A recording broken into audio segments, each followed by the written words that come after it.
To put nitrous. Couldn't do the drop needed. Had to pump it wood to stay in front. And can you believe it? We're only two out here. Nobody. Supers with two people.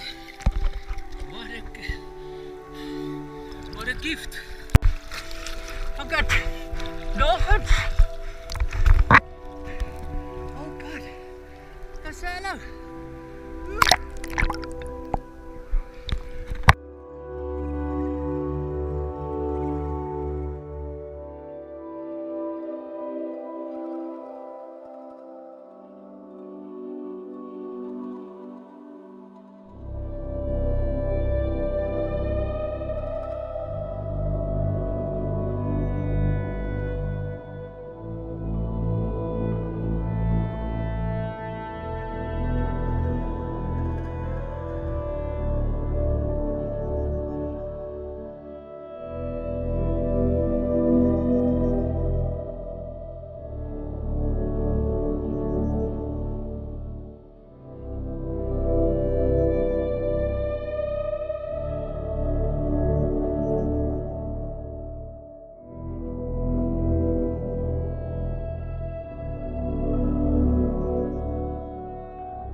Don't be selfish.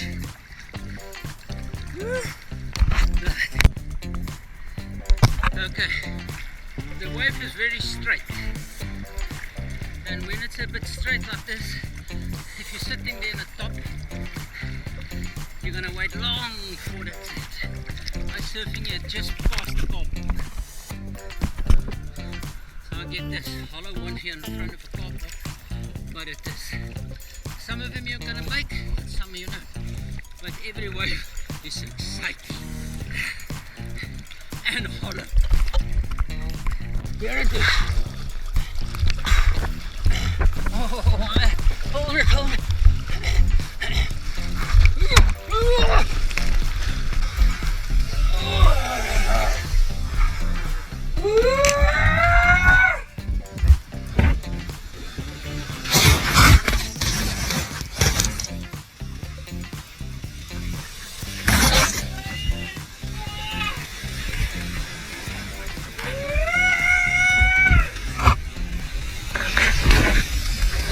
Good day, beautiful people, and welcome back to the channel.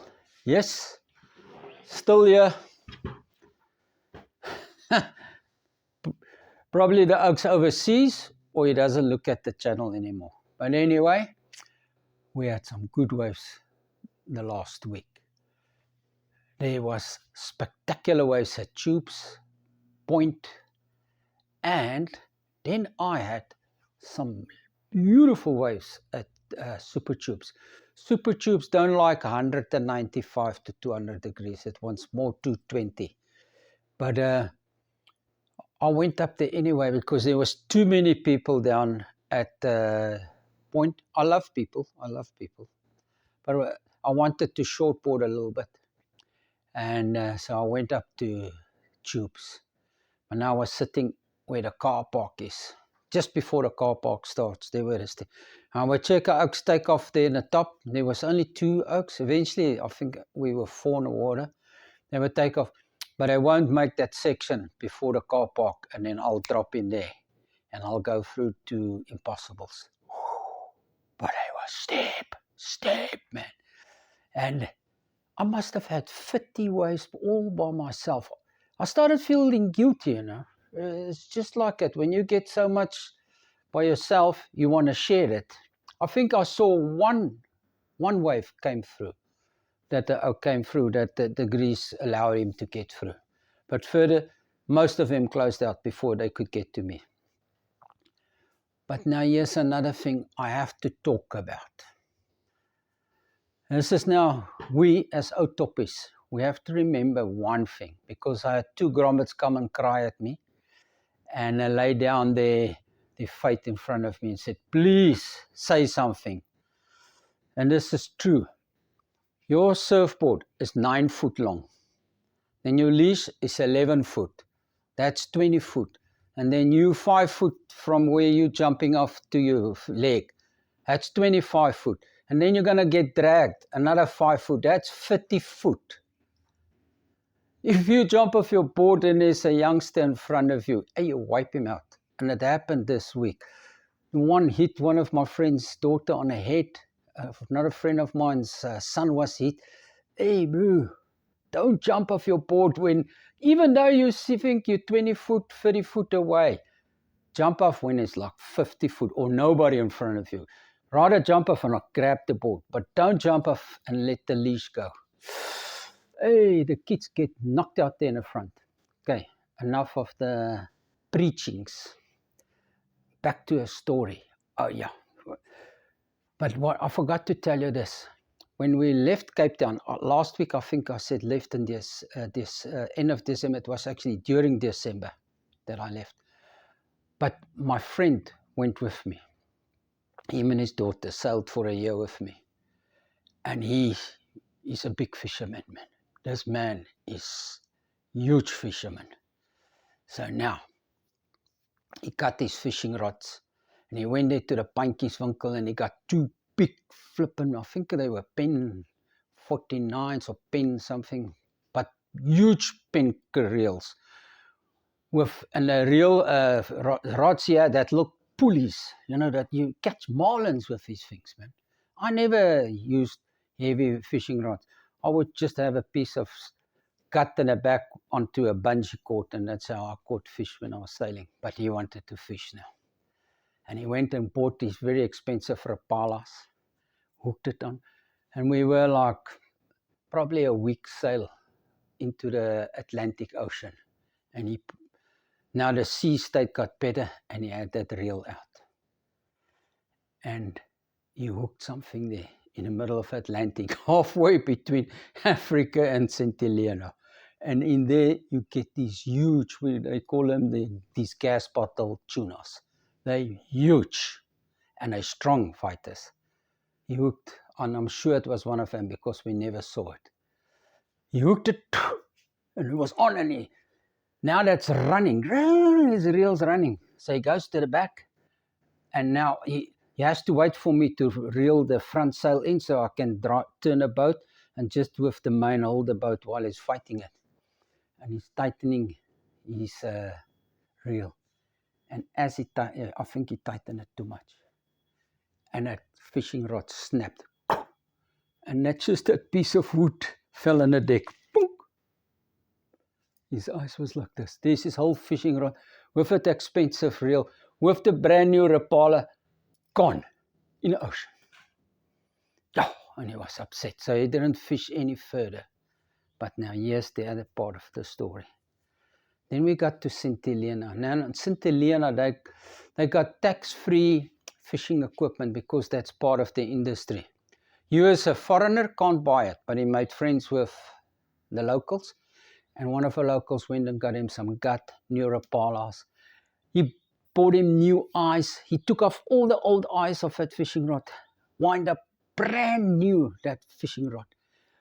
Brand new fishing line on it. Brand new Rapala. Man, he was chuffed with it. So we left St. Helena. So I said to him, listen, bro, get yourself a rope. And he made a beautiful rope, tied onto the fishing reel and clip it onto the boat. If that ever happens, at least the fishing rod's still stuck onto the boat, you know. You got it. Clip everything. Yes, now he's going to do it. And he sat there nearly one whole day praying a beautiful, a safety line for his fishing rod and a little quick release clip. So now he had that new Rapala on and he out, sailing now to Brazil. And it's going out at the back. I said, okay, I'm going to make coffee. And I bite down. I come up. This man's face, I could see something is gone. He just tuned. Frickin' Freukes, hit me. Frickin' Freukes, you can hit me. And I'm like, hey bro, did you lose your fishing rod? What happened? He had that fishing rod and he let the Rapala out and he take this little grid to clip it in and something strike his fishing rod. Just before he clipped it in, whole fishing rod gone with a new Rapala. He hadn't time to clip it in. He refused to fish from a boat. He said my boat was the cause of it. I said, no, bro. First clip in before you let the Rapala go out. It's not the boat's fault. It's your fault. See you oaks in order and keep the stoke. Love you. Bye. Remember the leash story, please. The kid's getting knocked out, man. Love you. Oh, yeah. There's some more t-shirts. If your oaks are interested in the t-shirts, let me know. Keep well. Bye.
too heavy. Slow down. Slow down. That was reckless. The water was like only 6 inches deep there. Don't do it. To get injured, I have to talk to myself. But I can't let it go. It's too beautiful.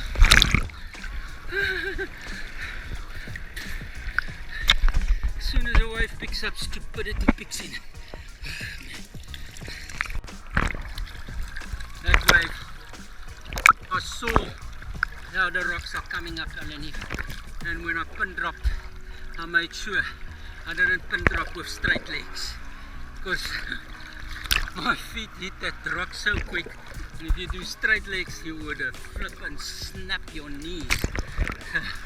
My knees, I had it half bent. And then my ass hit it. That was stupid. That's how you get injured in small waves. Stupidity. Stupidity.